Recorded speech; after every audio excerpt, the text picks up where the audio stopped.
I'm losing my voice, so let's turn the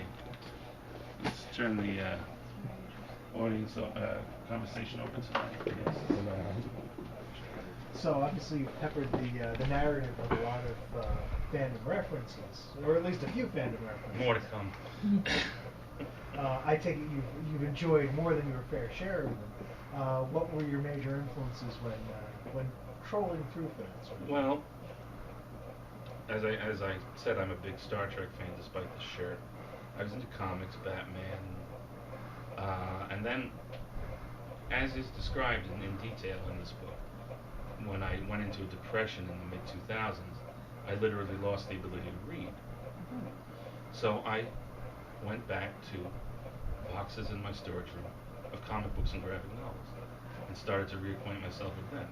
And I got into more Marvel than DC stuff. I liked, I'm going to say you may have heard of, but of course you've heard of, the writer Brian Michael Bendis. I was a big fan of his run on Daredevil, some of the Spider-Man stuff, and I was able to read a graphic novel when I couldn't sit down and actually read a book.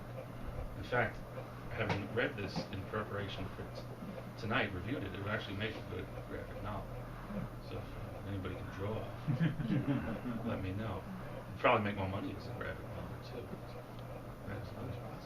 But the influence, if you read the whole thing, is less Chandler and Dashiell Hammett and more the Marvel movie universe, because there's a groundwork laid for sequels that can go in several different directions, including one with a paranormal supernatural angle. The inspiration was the Easter egg scene at the end credits of the first Iron Man movie, where Sam Jackson first appears as Nick Fury and says, "You're part of a much bigger world, you just don't know it yet." And this guy, he's not the narrator, he's not Inspector Clouseau, but he's not Sherlock Holmes either. And he kind of is bumbling around, and there's a lot going on. There are intimations that there's all sorts going on that he's not aware of. He's like Rosencrantz and Guildenstern in Hamlet.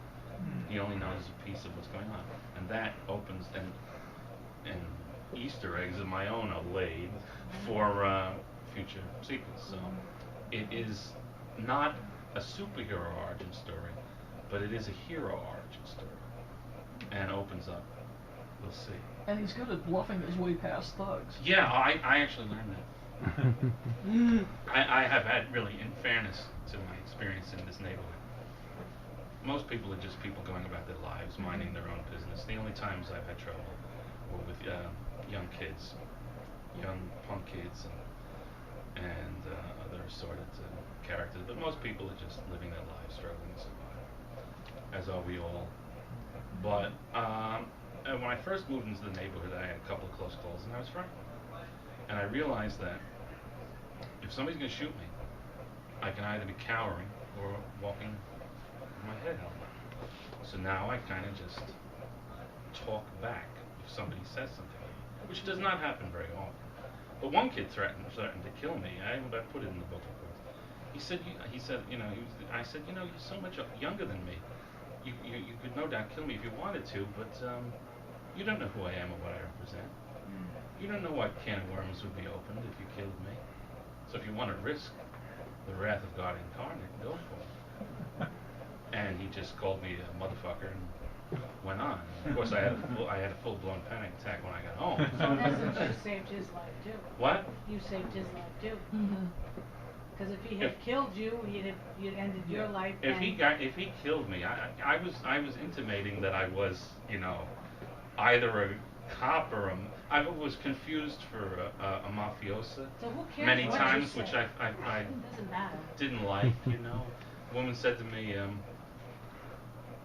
there's a lady in the neighborhood named Miss I'll change her name, Miss Shields, and she's an 80-year-old woman, and she's a real character. And the first time I met her, she said to me, my, what a fine-looking Caucasian gentleman, and just the right size. I said to her, well, that's only because you haven't seen me with my pants down. And she said, there are other ways to please a woman's son. Come up my house, I'll show me how. And she told me that I was the subject of curiosity in the neighborhood. And I'm kind of like, I equate myself to the Yeti of the Greenville section of Jersey City.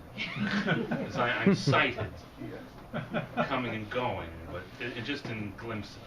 The unofficial mascot. Yes. And she also said to me,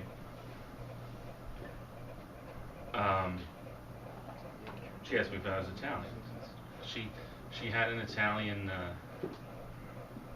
mafioso who, she was his kept woman, and he cared for her actually, and he left her money, lived her a comfortable life after he was bumped off. So she was living comfortably, and she said to me, she said, you remember those days? I was dating Sugar Ray Robinson's sparring partner. We used to hang out in Jack Dempsey's saloon. Now that was back in the 50s. I was not yet born.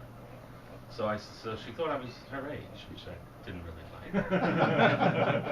And I said to her, no, I spent my time hanging out with Jackie Gleason in Toots Shorts, which is another 50s reference. But what was my point? As Polonius said, where did I leave off?